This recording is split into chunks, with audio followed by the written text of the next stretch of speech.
Hello everyone, എല്ലാവർക്കും മറ്റൊരു വീഡിയോയിലേക്ക് സ്വാഗതം. ഇന്ന് നമ്മൾ ഈ വീഡിയോയിലൂടെ നോക്കാൻ പോകുന്നത് മൈക്രോസോഫ്റ്റ് എക്സലിൽ ഡിഫറൻ്റ് ആയിട്ടുള്ള ടെക്സ്റ്റ് ഫംഗ്ഷൻസ് എങ്ങനെ ഉപയോഗിക്കാം എന്നതിനെക്കുറിച്ചാണ്.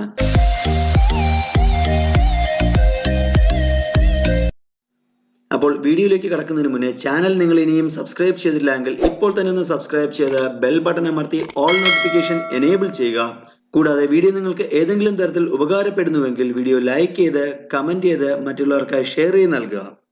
ഓൾറൈറ്റ്, ഇപ്പോൾ സ്മോൾ ലെറ്ററിൽ ടൈപ്പ് ചെയ്തിരിക്കുന്ന ഒരു ഡേറ്റ എങ്ങനെയാണ് ക്യാപിറ്റൽ ലെറ്ററിലേക്ക് ചേഞ്ച് ചെയ്യുക എന്ന് നമുക്ക് നോക്കാം. അതിനായി ഇവിടെ അപ്പർ എന്ന ഫംഗ്ഷൻ നമുക്ക് ഉപയോഗിക്കാവുന്നതാണ്. സോ ഞാനിവിടെ ഈക്വൽ അപ്പർ എന്ന് ടൈപ്പ് ചെയ്യുന്നു. ശേഷം നമ്മുടെ ആ ഒരു ടെക്സ്റ്റ് ഏത് സെല്ലിലാണോ ഉള്ളത് ആ ഒരു സെല്ല് സെലക്ട് ചെയ്ത് കൊടുക്കുന്നു. എന്നിട്ട് ബ്രാക്കറ്റ് ക്ലോസ് ചെയ്ത് എൻ്റർ കൊടുക്കുക. നമുക്ക് ആ ഒരു ഡേറ്റ ക്യാപിറ്റൽ ലെറ്ററിൽ ലഭിക്കുന്നതാണ്. ഇനി നമുക്ക് ക്യാപിറ്റൽ ലെറ്റേഴ്സിൽ ടൈപ്പ് ചെയ്തിരിക്കുന്ന ഒരു ഡേറ്റ സ്മോൾ ലെറ്റേഴ്സിലേക്കാണ് ചേഞ്ച് ചെയ്യേണ്ടത് എങ്കിൽ അതിനായി നമുക്ക് ലോവർ എന്ന ഫംഗ്ഷൻ ഉപയോഗിക്കാവുന്നതാണ്. സോ ഇവിടെ ഈക്വൽ എന്ന് കൊടുക്കുക. ശേഷം ലോവർ എന്ന് ടൈപ്പ് ചെയ്ത് നമ്മുടെ ടെക്സ്റ്റ് ഡേറ്റ ക്യാപിറ്റൽ ലെറ്റേഴ്സിലുള്ള ടെക്സ്റ്റ് ഡേറ്റ എവിടെയാണോ ഉള്ളത് ആ ഒരു ഡേറ്റ സെലക്ട് ചെയ്യുക, ആ ഒരു സെല്ല് സെലക്ട് ചെയ്യുക. ശേഷം ബ്രാക്കറ്റ് ക്ലോസ് ചെയ്ത് എൻ്റർ കൊടുക്കുക. നമുക്ക് ആ ഒരു എൻ്റർ ഡേറ്റയും സ്മോൾ ലെറ്റേഴ്സിൽ ലഭിക്കുന്നതാണ്. ഇവിടെ നിങ്ങൾക്ക് കാണാൻ കഴിയും ചില ലെറ്റേഴ്സ് ഓൾറെഡി ഇവിടെ സ്മോൾ ലെറ്റേഴ്സിലായിരുന്നു ഉണ്ടായിരുന്നത് എങ്കിൽ പോലും എല്ലാ ലെറ്റേഴ്സും നമുക്ക് സ്മോൾ ലെറ്റേഴ്സിൽ തന്നെ ലഭിക്കുന്നതാണ്.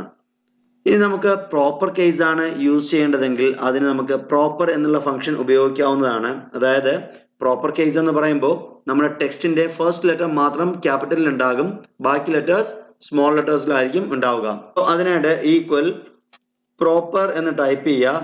ശേഷം നമ്മുടെ ആ ഒരു ടെക്സ്റ്റ് ഡേറ്റ ഏത് സെല്ലാണോ ഉള്ളത് ആ ഒരു സെല്ല് സെലക്ട് ചെയ്ത ശേഷം ബ്രാക്കറ്റ് ക്ലോസ് ചെയ്യുക. നമുക്ക് എൻ്റർ കൊടുത്തു കഴിഞ്ഞാൽ ആ ഒരു പ്രോപ്പർ കേസിൽ ലഭിക്കുന്നതാണ് ഡേറ്റ. ഇവിടെ നിങ്ങൾക്ക് കാണാൻ കഴിയും ദുർഗ എന്ന വേർഡിന്റെ ഡിയും വിവേക് എന്നതിന്റെ വിയും ക്യാപിറ്റൽ ലെറ്റേഴ്സിൽ ലഭിച്ചിട്ടുണ്ട്. ഇനി നമുക്ക് ലെൻ ഫംഗ്ഷൻ എന്തിനാണ് ഉപയോഗിക്കുക എന്നതിനെ കുറിച്ച് നോക്കാം. ലെൻ ഫംഗ്ഷൻ ഉപയോഗിക്കുന്നത് നമ്മുടെ ഒരു ടെക്സ്റ്റ് ഡേറ്റയുടെ ലെങ്ത് ചെക്ക് ചെയ്യുന്നതിന് വേണ്ടിയാണ്. സോ ഞാനിവിടെ ഈക്വൽ ലെൻ എന്ന് ടൈപ്പ് ചെയ്ത ശേഷം നമ്മുടെ ആ ഒരു ടെക്സ്റ്റ് ഡേറ്റ ഉള്ള സെല്ല് സെലക്ട് ചെയ്ത് കൊടുക്കുന്നു. ശേഷം ബ്രാക്കറ്റ് ക്ലോസ് ചെയ്ത് കഴിഞ്ഞാൽ ആ ഒരു ടെക്സ്റ്റ് ഡേറ്റയിൽ എത്ര ക്യാരക്ടേഴ്സ് ഉണ്ട് എന്നുള്ള ഡീറ്റെയിൽസ് ആയിരിക്കും നമുക്ക് അവിടെ ലഭിക്കുക. അതായത് നിങ്ങൾ ശ്രദ്ധിക്കുക, ഈ ഒരു 12 എന്ന് കാണുന്നത് ഈ ഡേറ്റയിലെ ടോട്ടൽ നമ്പർ ഓഫ് ക്യാരക്ടേഴ്സ് ആണ്, ഇൻക്ലൂഡിങ് സ്പേസ്. ആ സ്പേസ് സഹിതമുള്ള വാല്യൂ ആണ് ഇവിടെ നമുക്ക് കാണാൻ കഴിയുന്നത്. അപ്പോൾ അടുത്ത ഫംഗ്ഷൻ എന്ന് പറയുന്നത് ലെഫ്റ്റ് ഫംഗ്ഷൻ ആണ്. ലെഫ്റ്റ് ഫംഗ്ഷൻ ഉപയോഗിക്കുന്നത് ഒരു ടെക്സ്റ്റിന്റെ ലെഫ്റ്റ് സൈഡിലുള്ള ക്യാരക്ടേഴ്സ് എക്സ്ട്രാക്ട് ചെയ്ത് എടുക്കുന്നതിന് വേണ്ടി യൂസ് ചെയ്യുന്ന ഒരു ഫംഗ്ഷൻ ആണ്. ഫോർ എക്സാമ്പിൾ, ഇപ്പോൾ ഞാനിവിടെ ഈക്വൽ കൊടുത്ത ശേഷം ലെഫ്റ്റ് എന്ന് ടൈപ്പ് ചെയ്ത് ആ ഒരു ലെഫ്റ്റ് ഫംഗ്ഷൻ ഓപ്പൺ ചെയ്യുന്നു. ശേഷം നമ്മുടെ ഒരു ടെക്സ്റ്റിലുള്ള സെല്ല് സെലക്ട് ചെയ്ത് കൊടുക്കുന്നു. ശേഷം കൊമ കൊടുത്ത ശേഷം നമുക്ക് ലെഫ്റ്റ് സൈഡിൽ നിന്ന് എത്ര ക്യാരക്ടേഴ്സ് ആണ് എക്സ്ട്രാക്ട് ചെയ്ത് എടുക്കേണ്ടത് എന്നുള്ള ആ ഒരു വാല്യൂ നമ്മളവിടെ മെൻഷൻ ചെയ്ത് കൊടുക്കുക. ഞാനിവിടെ 4 എന്ന് മെൻഷൻ ചെയ്ത് കൊടുക്കുന്നു. ശേഷം ആ ബ്രാക്കറ്റ് ക്ലോസ് ചെയ്ത് എൻ്റർ ചെയ്ത് കഴിഞ്ഞാൽ നമ്മുടെ ടെക്സ്റ്റ് ഡേറ്റയുടെ ലെഫ്റ്റ് സൈഡിൽ നിന്ന് 4 ക്യാരക്ടേഴ്സ് എക്സ്ട്രാക്ട് ചെയ്ത് നമുക്ക് ലഭിക്കുന്നതാണ്. ഇനി അതുപോലെ തന്നെ നിങ്ങൾക്ക് റൈറ്റ് സൈഡിലുള്ള കണ്ടന്റ് ആണ് എക്സ്ട്രാക്ട് ചെയ്ത് എടുക്കേണ്ടത് എങ്കിൽ അതിന് റൈറ്റ് എന്ന ഫംഗ്ഷൻ ഉപയോഗിക്കാവുന്നതാണ്. സോ ഇവിടെ ഈക്വൽ കൊടുത്ത ശേഷം റൈറ്റ് എന്ന് ടൈപ്പ് ചെയ്യുന്നു. ശേഷം നമ്മുടെ ആ ഒരു കണ്ടന്റ് ഉള്ള സെല്ല് സെലക്ട് ചെയ്യുക. എന്നിട്ട് കൊമ കൊടുത്ത ശേഷം നമുക്ക് റൈറ്റ് സൈഡിൽ നിന്ന് എത്ര ക്യാരക്ടേഴ്സ് ആണ് എക്സ്ട്രാക്ട് ചെയ്യേണ്ടത് എന്ന് സെലക്ട് ചെയ്യുക. സോ ഞാനിവിടെ 4 എന്ന് കൊടുക്കുന്നു. 4 കൊടുത്ത ശേഷം ബ്രാക്കറ്റ് ക്ലോസ് ചെയ്യുക. എൻ്റർ കൊടുത്തു കഴിഞ്ഞാൽ നമുക്ക് വെൽക്കം എന്നതിൽ നിന്ന് കം എന്നത് മാത്രം എക്സ്ട്രാക്ട് ആയി ലഭിച്ചിട്ടുണ്ട്. അതായത് 1 2 3 4 ക്യാരക്ടേഴ്സ് എക്സ്ട്രാക്ട് ആയിട്ട് ലഭിച്ചിട്ടുണ്ട്. അടുത്തായി നമുക്ക് മിഡ് ഫംഗ്ഷൻ ഉപയോഗിക്കാവുന്നതാണ്. മിഡ് എന്ന ഫംഗ്ഷൻ ഉപയോഗിച്ച് നമുക്കൊരു ടെക്സ്റ്റ് ഡേറ്റയിൽ നിന്ന് നമുക്ക് ആവശ്യമായിട്ടുള്ള ഒരു ഭാഗം മാത്രം എക്സ്ട്രാക്ട് ചെയ്ത് എടുക്കാനായിട്ട് സാധിക്കുന്നതാണ്. സോ ഞാനിവിടെ എക്സാമ്പിൾ മിഡ് എന്ന് ടൈപ്പ് ചെയ്ത് നമുക്ക് ആവശ്യമായിട്ടുള്ള ഒരു ഡേറ്റ സെലക്ട് ചെയ്യുന്നു. സെലക്ട് ചെയ്ത് കൊമ കൊടുത്ത ശേഷം സ്റ്റാർട്ടിംഗ് നമ്പർ നമ്മൾ മെൻഷൻ ചെയ്ത് കൊടുക്കുക. അതായത് എത്രാമത്തെ ക്യാരക്ടേഴ്സിൽ നിന്നാണ് നമുക്ക് എക്സ്ട്രാക്ഷൻ സ്റ്റാർട്ട് ചെയ്യേണ്ടതെന്ന് മെൻഷൻ ചെയ്ത് കൊടുക്കുക. സോ ഞാനിവിടെ രണ്ടാമത്തെ ക്യാരക്ടറിൽ നിന്ന് സ്റ്റാർട്ട് ചെയ്യണമെന്ന് മെൻഷൻ ചെയ്യുന്നു. ആ രണ്ടാമത്തെ ക്യാരക്ടർ മുതൽ എത്ര ലെറ്റേഴ്സ് നമുക്ക് എക്സ്ട്രാക്ട് ചെയ്ത് എടുക്കണം എന്നുള്ളത് കൂടെ നമ്മൾ ഇവിടെ മെൻഷൻ ചെയ്ത് കൊടുക്കേണ്ടതായിട്ടുണ്ട്. സോ ഞാനിവിടെ വീണ്ടും 3 എന്ന് കൊടുക്കുന്നു. അതായത് എനിക്ക് രണ്ടാമത്തെ ക്യാരക്ടർ സെക്കൻഡ് ക്യാരക്ടർ മുതൽ ടോട്ടൽ 3 ക്യാരക്ടേഴ്സ് ഇവിടെ എക്സ്ട്രാക്ട് ചെയ്ത് എടുക്കണം എന്നാണ് മെൻഷൻ ചെയ്തിരിക്കുന്നത്. ശേഷം ആ ബ്രാക്കറ്റ് ക്ലോസ് ചെയ്തിട്ട് എൻ്റർ കൊടുക്കുക.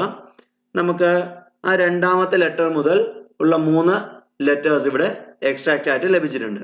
ഇനി നെക്സ്റ്റ് നമുക്ക് ട്രിം ഫംഗ്ഷൻ എങ്ങനെയാണ് ഉപയോഗിക്കുക എന്ന് നോക്കാം. ട്രിം ഫംഗ്ഷൻ ഉപയോഗിക്കുന്നത് നമ്മുടെ ഒരു ടെക്സ്റ്റ് ഡേറ്റയിൽ അൺവാണ്ടഡ് ആയിട്ടുള്ള സ്പേസ് ഉണ്ടെങ്കിൽ ആ സ്പേസിനെ റിമൂവ് ചെയ്ത് എടുക്കുന്നതിന് വേണ്ടിയിട്ടാണ് നമ്മൾ ഈ ട്രിം ഫംഗ്ഷൻ ഉപയോഗിക്കുന്നത്. അതിനായിട്ട് ഇവിടെ ജസ്റ്റ് ട്രിം എന്ന് ടൈപ്പ് ചെയ്യുക. ശേഷം ബ്രാക്കറ്റ് ഓപ്പൺ ചെയ്തിട്ട് നമ്മുടെ ഒരു ടെക്സ്റ്റ് ഡേറ്റ സെലക്ട് ചെയ്ത് കൊടുക്കുക. എന്നിട്ട് ഇവിടെ ബ്രാക്കറ്റ് ക്ലോസ് ചെയ്യുക. നമുക്ക് ആ ഒരു ടെക്സ്റ്റ് ഡേറ്റ അൺവാണ്ടഡ് ആയിട്ടുള്ള സ്പേസ് എല്ലാം റിമൂവ് ആയി പ്രോപ്പർ ആയിട്ട് ലഭിക്കുന്നതാണ്. സോ ഇവിടെ നമ്മൾ ശ്രദ്ധിച്ചു കഴിഞ്ഞാൽ നമുക്ക് ഈ ഒരു എക്സൽ എന്നുള്ളതിന്റെ ഫ്രണ്ടിൽ തന്നെ കുറച്ച് സ്പേസ് ഉണ്ടായിരുന്നു. അതുപോലെ തന്നെ എക്സൽ എന്നതിനും ബേസിക് എന്നതിനും ഇടയിൽ കുറച്ച് സ്പേസ് ഉണ്ടായിരുന്നു. അതുപോലെ തന്നെ ഈ ഒരു ബേസിക് എന്നത് കഴിഞ്ഞതിന് ശേഷവും കുറച്ച് സ്പേസ് ഉണ്ടായിരുന്നു. ഈ സ്പേസ് എല്ലാം തന്നെ ട്രിം ഫംഗ്ഷൻ റിമൂവ് ചെയ്ത് പ്രോപ്പർ ആയിട്ട് ആ ഒരു ടെക്സ്റ്റ് ഡേറ്റ നമുക്ക് നൽകുന്നതാണ്. ഇനി നെക്സ്റ്റ് നമുക്ക് നോക്കാനുള്ളത് ഫൈൻഡ് എന്ന ഫംഗ്ഷൻ ആണ്.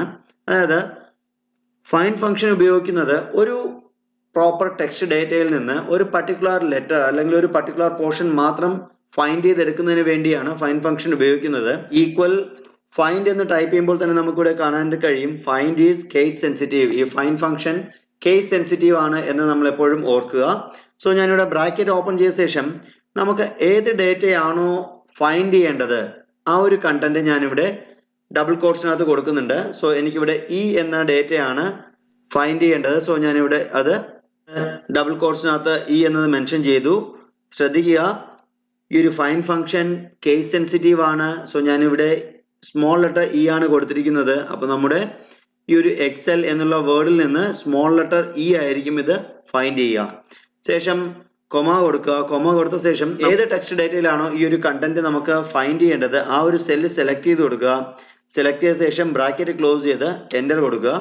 നമുക്കിവിടെ 4 എന്ന് ലഭിച്ചിട്ടുണ്ട്. അതായത് നമ്മൾ സെർച്ച് ചെയ്യുന്ന ആ ഒരു കണ്ടന്റ് അല്ലെങ്കിൽ ആ ഒരു ലെറ്റർ നമ്മുടെ ടെക്സ്റ്റ് ഡേറ്റയിൽ 4ാമത്തെ പൊസിഷനിലാണ് ഉള്ളത് എന്ന് നമുക്ക് മനസ്സിലാക്കാൻ സാധിക്കുന്നതാണ്.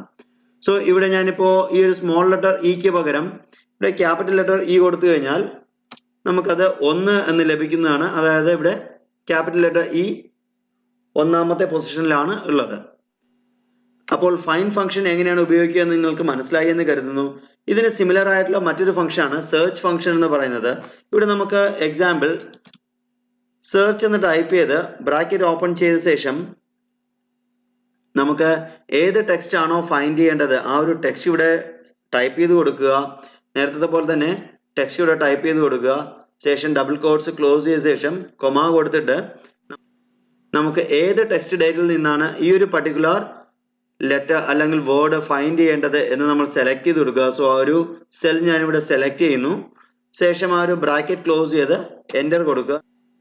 നമുക്കിവിടെ വാല്യൂ 1 എന്നാണ് ലഭിച്ചിരിക്കുന്നത്. നമ്മളിവിടെ കൊടുത്തത് സ്മോൾ ലെറ്റർ ഇ ആണ്. പക്ഷേ സെർച്ച് ഫംഗ്ഷൻ കേസ് സെൻസിറ്റീവ് അല്ല. ഇത് നമ്മൾ കൊടുത്തിരിക്കുന്ന ഡേറ്റയിലെ ആദ്യം വരുന്ന ആ ഒരു സിമിലർ ക്യാരക്ടറിന്റെ വാല്യൂ ആയിരിക്കും ഡിസ്പ്ലേ ചെയ്യുക. സോ ഇവിടെ ഇ എന്നത് ഫസ്റ്റ് ലെറ്റർ ആണ്. സോ നമ്പർ 1 എന്നിവിടെ ഡിസ്പ്ലേ ചെയ്തിട്ടുണ്ട്. അപ്പോൾ നിങ്ങൾക്ക് സെർച്ച് ഫംഗ്ഷനും ഫൈൻഡ് ഫംഗ്ഷനും എങ്ങനെയാണ് ഉപയോഗിക്കുക എന്ന് മനസ്സിലായി എന്ന് കരുതുന്നു. ഇനി അതുപോലെ തന്നെ റീപ്ലേസ് ആൻഡ് സബ്സ്റ്റിറ്റ്യൂട്ട് എന്ന ഫംഗ്ഷൻസ് കൂടെ നമുക്ക് നോക്കാനായിട്ടുണ്ട്. ഇപ്പോൾ റീപ്ലേസ് ഫംഗ്ഷൻ ഉപയോഗിക്കുന്നത് നമുക്കൊരു ടെക്സ്റ്റ് ഡേറ്റയിലെ ഒരു സ്പെസിഫിക് ഭാഗം നമുക്ക് റീപ്ലേസ് ചെയ്യണം എന്നാണെങ്കിൽ നമുക്ക് റീപ്ലേസ് ഫംഗ്ഷൻ ഉപയോഗിക്കാവുന്നതാണ്. അതിനായി ഇവിടെ ഈക്വൽ സിമ്പിൾ കൊടുത്ത ശേഷം റീപ്ലേസ് എന്ന് ടൈപ്പ് ചെയ്യുക. ശേഷം ആ ഒരു ബ്രാക്കറ്റ് ഓപ്പൺ ചെയ്യുക. ബ്രാക്കറ്റ് ഓപ്പൺ ചെയ്ത ശേഷം നമ്മുടെ ആ ഒരു ടെക്സ്റ്റ് ഡേറ്റ ഉള്ള സെല്ല് സെലക്ട് ചെയ്ത് നൽകുക. ശേഷം കൊമ കൊടുത്ത ശേഷം അവിടെ നമുക്ക് മാറ്റേണ്ട ക്യാരക്ടേഴ്സ് സ്റ്റാർട്ട് ചെയ്യുന്നത് എവിടെ നിന്നാണ് എന്നുള്ളത് കൊടുക്കുക. സോ ഞാനിവിടെ നമ്പർ 1ൽ നിന്ന് സ്റ്റാർട്ട് ചെയ്യുന്നു. മൊത്തം എത്ര ക്യാരക്ടേഴ്സ് ആണ് റീപ്ലേസ് ചെയ്യേണ്ടത് എന്നുള്ള മെൻഷൻ ചെയ്ത് കൊടുക്കുക. സോ ഇവിടെ ഞാൻ 2 എന്ന് മെൻഷൻ ചെയ്യുന്നു. അതായത് ഫസ്റ്റ് പൊസിഷനിൽ നിന്ന് ടോട്ടൽ 2 ക്യാരക്ടേഴ്സ് എനിക്ക് റീപ്ലേസ് ചെയ്യേണ്ടതായിട്ടുണ്ട്. ഇനി ആ റീപ്ലേസ് ചെയ്യേണ്ട ടെക്സ്റ്റ് എന്താണെന്നുള്ളത് നമ്മളിവിടെ മെൻഷൻ ചെയ്ത് കൊടുക്കുക. അതിനായിട്ട് ഞാനിവിടെ എനിക്ക് MI എന്നത് മാറ്റി അതിന് പകരം HO എന്നതാണ് ആഡ് ചെയ്യേണ്ടത്. സോ ആ ഒരു HO എന്നത് ഡബിൾ കോട്ട്സിനകത്ത് മെൻഷൻ ചെയ്യുക. ശേഷം ആ ഒരു ബ്രാക്കറ്റ് ക്ലോസ് ചെയ്ത് എൻ്റർ കൊടുക്കുക. നമുക്കിവിടെ മിറർ എന്ന് ഉണ്ടായിരുന്നത് ഇപ്പോൾ ഹൊറർ എന്ന് ലഭിച്ചിട്ടുണ്ട്. ദാറ്റ് മീൻസ് ആ ഒരു MI എന്നത് ഇവിടെ റീപ്ലേസ് ആയിട്ടുണ്ട്. അടുത്തതായി നമുക്ക് സബ്സ്റ്റിറ്റ്യൂട്ട് ഫംഗ്ഷൻ എങ്ങനെയാണ് ഉപയോഗിക്കേണ്ടത് എന്ന് നോക്കാം. അതിനായി ഇവിടെ ഈക്വൽ സബ്സ്റ്റിറ്റ്യൂട്ട് എന്ന് ടൈപ്പ് ചെയ്യുക. സബ്സ്റ്റിറ്റ്യൂട്ട് ടൈപ്പ് ചെയ്ത ശേഷം ബ്രാക്കറ്റ് ഓപ്പൺ ചെയ്യുക. ബ്രാക്കറ്റ് ഓപ്പൺ ചെയ്തിട്ട് നമ്മുടെ ഏത് കണ്ടന്റ് ആണോ നമ്മുടെ ടെക്സ്റ്റ് ഡേറ്റ സെലക്ട് ചെയ്ത് നൽകുക.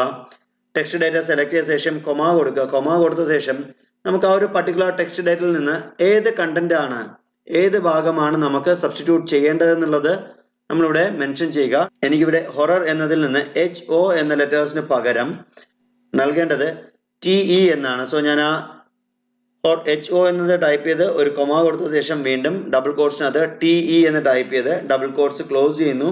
ശേഷം ആ ബ്രാക്കറ്റ് ക്ലോസ് ചെയ്ത് എൻ്റർ നൽകുക. നമുക്ക് ആ ഹൊറർ എന്നുള്ളതിന് പകരം ഇവിടെ ടെറർ എന്ന് ലഭിച്ചിട്ടുണ്ട്. അതായത് ഈ ഒരു HO എന്നത് ഇവിടെ TE ആയിട്ട് റീപ്ലേസ് ആയിട്ടുണ്ട്. ശ്രദ്ധിക്കുക, ഈ ഒരു സബ്സ്റ്റിറ്റ്യൂട്ട് ഫംഗ്ഷൻ ഉപയോഗിക്കുമ്പോൾ ഇപ്പോൾ നമ്മുടെ ടെക്സ്റ്റ് ഡേറ്റയിലെ H എന്നത് ക്യാപിറ്റൽ ലെറ്ററിലാണുള്ളത്. സോ ഞാനിവിടെ അത് സ്മോൾ ലെറ്ററിൽ ടൈപ്പ് ചെയ്ത് കഴിഞ്ഞാൽ നമ്മൾ ഉദ്ദേശിക്കുന്ന റിസൾട്ട് നമുക്ക് ഇവിടെ ലഭിക്കില്ല. സോ ഇപ്പോൾ വീണ്ടും ഇത് ഹൊറർ എന്ന് തന്നെയാണ് കാണിക്കുന്നത്. സോ നമ്മൾ എപ്പോഴും ആ ലെറ്റേഴ്സ് ഏത് കേസിലാണോ ഉള്ളത് ആ സെയിം കേസിൽ തന്നെ ടൈപ്പ് ചെയ്ത് കൊടുക്കാനായിട്ട് ശ്രദ്ധിക്കുക. അപ്പോൾ നിങ്ങൾക്ക് ഒരു ഡൗട്ട് ഉണ്ടാവും, കോൺകാറ്റിനേറ്റ് ഫംഗ്ഷൻ എവിടെ എന്നുള്ള ഒരു ചോദ്യം ഉണ്ടാവും. കോൺകാറ്റിനേറ്റ് ഫംഗ്ഷനെ കുറിച്ചുള്ള ഒരു ഡീറ്റെയിൽഡ് വീഡിയോ ഉടൻ തന്നെ ചാനലിൽ അപ്ലോഡ് ചെയ്യുന്നതാണ്. അപ്പോൾ ഇത്രയും കാര്യങ്ങളാണ് നിങ്ങളോട് ഈ വീഡിയോയിലൂടെ പറയാനുള്ളത്. ഒരിക്കൽ കൂടി ഓർമ്മിപ്പിക്കുന്നു, ചാനൽ നിങ്ങൾ ഇനിയും സബ്സ്ക്രൈബ് ചെയ്തില്ല എങ്കിൽ ഇപ്പോൾ തന്നെ, കൂടാതെ വീഡിയോ ഇഷ്ടമായി എങ്കിൽ നിങ്ങൾ ലൈക്ക് ചെയ്ത് കമന്റ് ചെയ്ത് നിങ്ങളുടെ ഫ്രണ്ട്സിനായി ഷെയർ ചെയ്യും നൽകുക, സപ്പോർട്ട് ചെയ്യുക. അപ്പോൾ വീണ്ടും കാണാം മറ്റൊരു വീഡിയോയിലൂടെ. Till then bye bye.